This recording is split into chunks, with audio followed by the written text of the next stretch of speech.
káàárọ̀, ẹ káàsán, ẹ káalẹ́, gbogbo wákàtí tí ẹ bá wà, mo kí yín níbikíbi tẹ́ ti ní àǹfààní láti máa gbọ́ mi, láti máa wò mí. Kò bá jẹ́ àárọ̀ lẹ wà, kò bá jẹ́ ọ̀sán, kò bá jẹ́ alẹ́, mo kí yín. Tọ́pìkì mi ti àárọ̀ yìí, mo fẹ́ sọ̀rọ̀ nípa àwọn agitator, sọ̀rọ̀sọ̀rọ̀, àwọn olóòtú tó ń sọ̀rọ̀ ní Yorùbá nation, especially àwọn obìnrin. Gbogbo nọ́sẹ̀nsì tó ń ṣe látọjọ́ yìí, mò ń wò, mo kàn ń wò látọjọ́ yìí ni, mo sọ anything. Mo rí pé ọ̀rọ̀ wọn kò tíì tó àkókò tí máa sọ̀rọ̀ nípa wọn. Now ó ti tó àkókò tí máa sọ̀rọ̀ nípa àwọn agitator Yorùbá nation. Ṣé rí ọ̀pọ̀lọpọ̀ ẹlòmíì, wọ́n máa sọ pé kí ló dé tí bàbá wa Bánjí Akíntóyè, kí ló dé tó ṣe declare Yorùbá nation declaration? Kí ló dé tí Sunday Igboho ṣe declaration? Kò yí sí bẹ́ẹ̀ yẹn. Ẹ wo àwọn agitator wa, àwọn sọ̀rọ̀sọ̀rọ̀ wa. Gbogbo nǹkan tó ń ṣẹlẹ̀ ní Yorùbá nation, àwọn agitator wa wọ́n pẹ̀lú àwọn tó ń fa ìfàsẹ́yìn sí Yorùbá nation. Eléyìí fẹ́ máa sọ pé tí kan bá ti ṣẹlẹ̀, ẹnu mi níná ti máa gbọ́, èmi ni kí kọ́kọ́ sọ lórí ètò. Ìkan tó ń ṣe wọ́n nìyẹn o. Ọ̀pọ̀lọpọ̀ àwọn agitator àwọn Yorùbá nation tó jẹ́ àwọn obìnrin, ọ̀pọ̀lọpọ̀ wọn ìmí ṣiṣẹ́ fún politician nínú wọn. Ẹ̀yin tẹ́ ẹ pera yín ní agitator, tẹ́ jẹ́ sọ̀rọ̀sọ̀rọ̀, ẹni ẹ̀ ṣe Yorùbá nation tọkàntọkàn, ẹ ti polówó aṣọ, ẹ ti polówó oògùn, ẹ ti polówó cream, ẹ serious.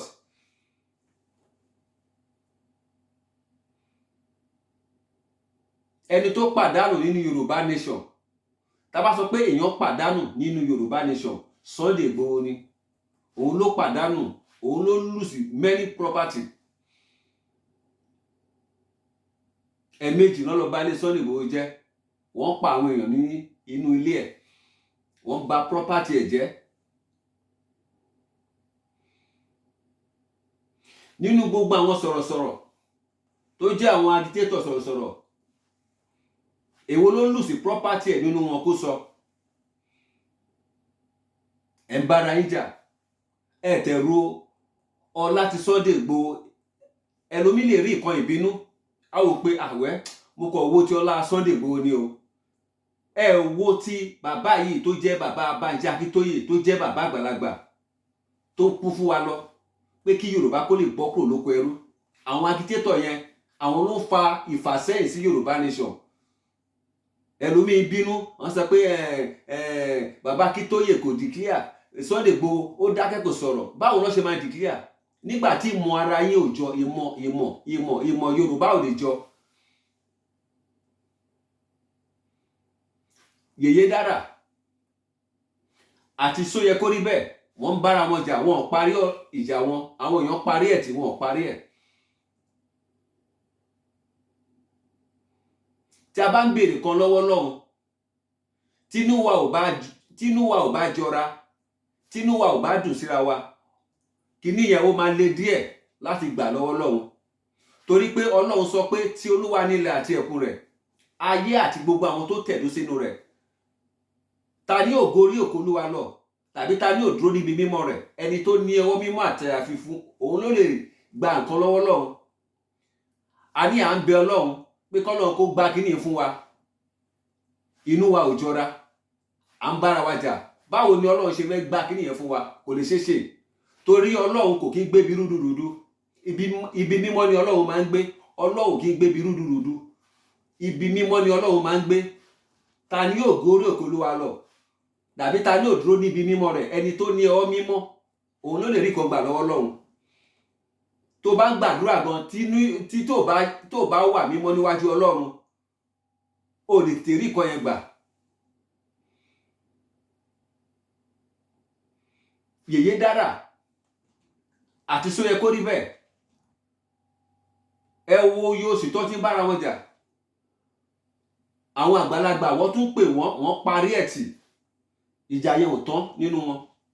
Ẹ bá mi share ètò, ẹ bá mi comment ẹ̀, ẹ jẹ́ kí ètò náà kó go viral, kó dé ọ̀dọ̀ àwọn Dara àti seoyekoribe pẹ̀lú Lady K àti yorubawuyi.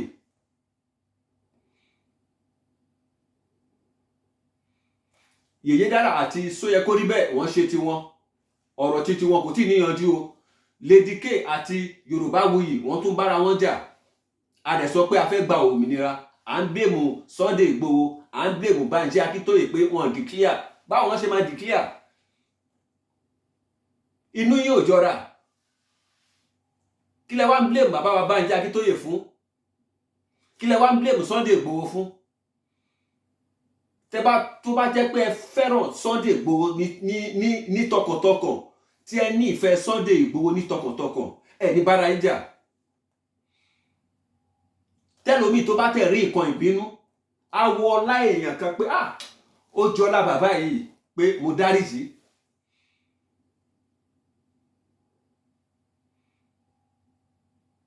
À ń sọ pé a fẹ́ declare Yorùbá nation, inú yóò jọra. Ẹ wo ti màmá tó pèrè ní mo dúpẹ́ onítìrí, ìwọ tó wá lánàá yìí, àná ló wá tó ṣe wá wọ Yorùbá nation, mo sì sínú ẹ nínú Yorùbá nation.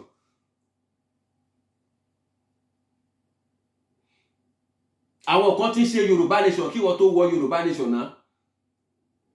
Mo dúpẹ́ onítìrí Abíọ́lá ni mò ń bá wí. Àwọn kan ti wà nínú Yorùbá nation kí wọ́n tó débẹ̀ náà.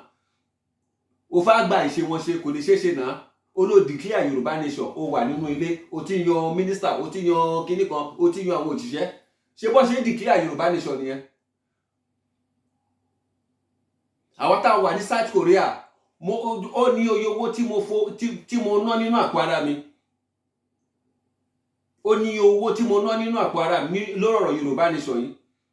Ọjọ́ ò lè rí pé mo sọ pé mo gbé àkáǹtì jáde pé kán send owó sí mi. Mo mọ iye owó tó bọ́ nínú àpò ara mi ní pé ká lè gba Yorùbá nation. Kò sẹ́nibọ́dì tó force mi wọnú Yorùbá nation. Kò ṣe pé nípasẹ̀ lágbájá báyìí ni mo fi wọ Yorùbá nation. Ọlá pé Fúlàní pa àwọn ìran Yorùbá. Wọ́n jẹ́ kí Yorùbá ní rest of mind. Ó ní mo sọ pé mo lè support wọn Nàìjíríà pé ẹ jẹ́ ká gba òmìnira, màá join Yorùbá nation yìí. Kò kí ṣe nípasẹ̀ èèyàn kan ni mo fi wọ Yorùbá nation. Ó wù mí ni mo ṣe wọ̀.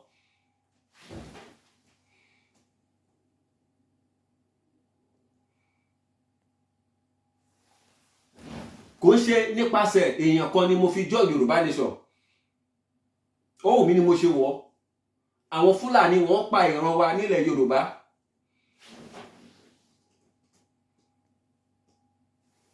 Àwọn Fúlàní wọ́n pa ìran wa nílẹ̀ Yorùbá.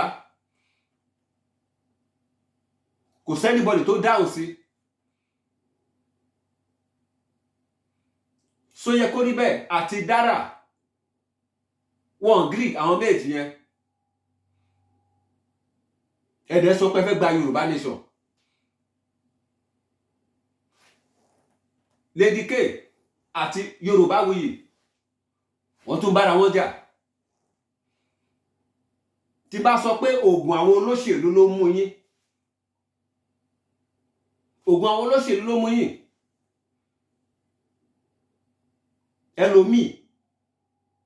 ẹlòmíì tó wá join Yorùbá nation yìí, ẹlòmíì ó wá join Yorùbá nation fún benefit ara titi ẹni, kó lè ní followers. Ẹlòmíì wá join ẹ̀ fún pé ó ṣiṣẹ́ fún àwọn olóṣèlú ni. Àwọn Dara, Seoyekoribe, gbogbo wọn, ọ̀pọ̀lọpọ̀ wọn ṣiṣẹ́ fún àwọn olóṣèlú ni. Àti Lady K náà, ọ̀pọ̀lọpọ̀ wọn ṣiṣẹ́ fún àwọn olóṣèlú ni. Yorubawuyi náà, ọ̀pọ̀lọpọ̀ wọn ṣiṣẹ́ fún àwọn olóṣèlú ni. Ó sọ nígbà kan kí Yorubawuyi, ó ní pé táwọn APC tó bá fẹ́ ṣe nǹkan pé ó máa ń send nǹkan sí wọn. Tẹ́ bá rí pé ìjà lẹ fẹ́ máa jà lórí social media, ẹ̀yin sọ̀rọ̀sọ̀rọ̀, ẹ̀yin agitator, ẹ̀yin sọ̀rọ̀sọ̀rọ̀, especially ẹ̀yin obìnrin tó wà ní Yorùbá nation, tẹ́ jẹ́ agitator, sọ̀rọ̀sọ̀rọ̀, tẹ́ bá ti mọ̀ pé ìjà lẹ fẹ́ máa jà, ẹ jẹ́ ká kó support Bọ́lá Ahmed Tinubu. Ẹ jẹ́ ká ká pa Yorùbá nation tì, ká fi Yorùbá nation sílẹ̀, kí káwọn Fúlàní kọ́kọ́ máa kó wa lẹ́rú. Torí ọ̀pọ̀lọpọ̀ àwọn youth tó wà Nàìjíríà, tó wà nílùú Nàìjíríà, ìyà ti mọ́ wọn lára. Tẹ́ bá mọ̀ pé ìjà lẹ fẹ́ máa bára yín jà lórí social media, ẹ̀yin agitator Yorùbá nation, especially ẹ̀yin obìnrin, ẹ jẹ́ ká support Tinubu ńgbà yẹn, ká kó máa continue ìyà wa máa lọ. Torí ọ̀pọ̀lọpọ̀ àwọn youth yẹn ìyà ti mọ́ wọn lára. Torí tí ìyà ò bá mọ́ wọn lára, tí ìyà ò bá mọ́ wọn lára, wọn ní máa support wọn Nàìjíríà, wọn ní máa support àwọn olóṣèlú, wọn ní máa support APC and PDP.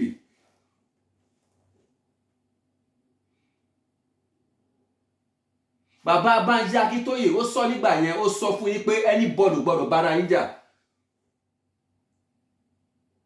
Ẹ̀mẹ́ta ni bàbá yẹn sọ̀rọ̀ yẹn. Ó ní àwọn agitator Yorùbá nation, ó ní wọn gbọ́dọ̀ bára wọn jà. Ẹni tó bá ti ní ìkùnsínú sílẹ̀ ọmọlàkejì kíníkan ẹ parí ẹ̀ kó ṣe dandan kẹ́ gbé wá sórí social media kí gbogbo àgbáyé máa rí. Ẹ rí pé àwọn sọ̀rọ̀sọ̀rọ̀ APC wọ́n fi ń ṣe ẹ̀yẹ ni. Mo wo ètò Saheed Ire láàárọ̀ yìí, ètò náà mo gbádùn ẹ̀ gan. Saheed Ire, Ọlọ́run á wà pẹ̀lú ẹ, ò ní ṣubú dànù, ò ní dànù ṣubú. Mo gbádùn ètò Saheed Ire, ètò tó ṣe fún àwọn agitator yẹn, mo like ẹ̀. Nítorí tó bá ní kánípọ́ ní ìfẹ́ sí Sunday Igboho ṣàní, tó ní ìfẹ́ sí tọkàntọkàn ní wọn ní máa bára wọn jà. Mélòó nínú yín ló pàdánù? Gbogbo àwọn agitator tó sọ̀rọ̀ tó jẹ́ pé especially àwọn obìnrin. Mélòó ló pàdánù property? Ẹ̀ẹ̀mejì ló bà ilé Igboho jẹ́ tó tún pààyàn sínú ilé ẹ̀. Wọ́n tún ti àkáǹtì ẹ̀ pa.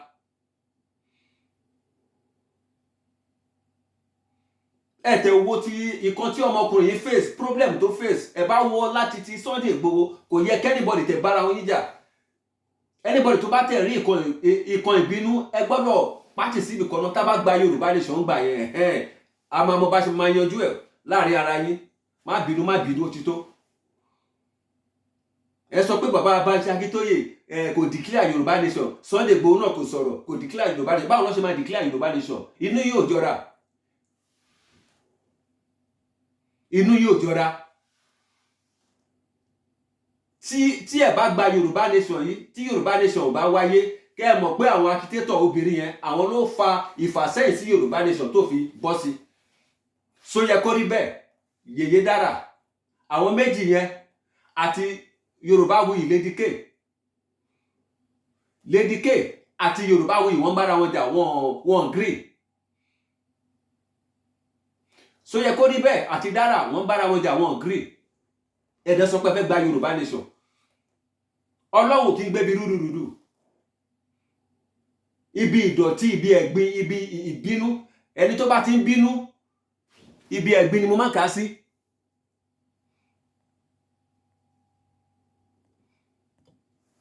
Ẹni tó bá ti ń bínú, ibi ẹ̀gbin lèmi máa ń kà sí. Tó bá ti ń bínú, tó ti ń bínú, tínú ẹ̀ ò mọ́, tó ń bá ọmọlàkejì jà, tó bá fẹ́ béèrè kan lọ́wọ́ Ọlọ́run, Ọlọ́run ò ní tètè ṣe fún ẹ. Torí pé Ọlọ́run kì í gbébi rúdurùdu, ibi mímọ́ ni Ọlọ́run máa ń gbé. Bàbá yìí dẹ̀ bá yín sọ̀rọ̀ kí bàbá Banji Akíntóyè pé anybody gbọ́dọ̀ bára yín jà. Ẹ gbọ́dọ̀ gbéra yín wá sórí social media. Ẹ gbọ́dọ̀ sí bàbá yìí lẹ́nu. Ẹ gbọ́dọ̀ sí bàbá yìí lẹ́nu. Sunday Igboho tó yẹ kó máa, òun gangan ló yẹ kó máa sọ̀rọ̀, kó máa faraya. Torí ó lose many things gan.